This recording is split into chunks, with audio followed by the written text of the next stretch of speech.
يا أيها الإنسان ما غرك بربك الكريم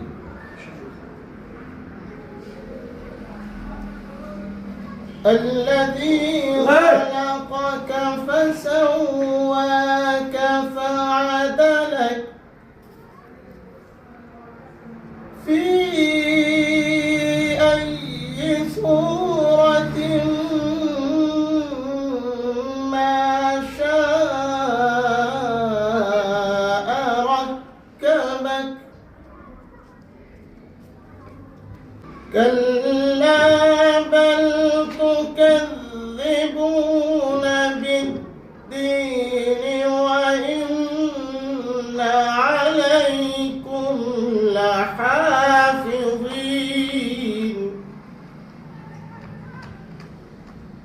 كراما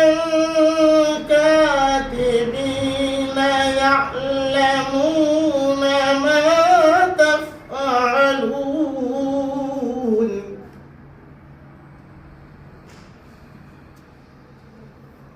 إن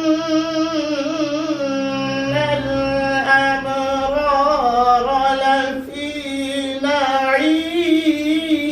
نعيم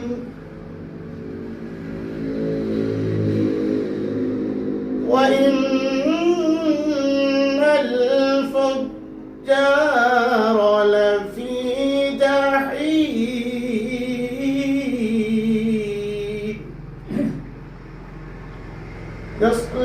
يصلونها يوم الدين وما هم عنها بغائبين صدق الله العظيم.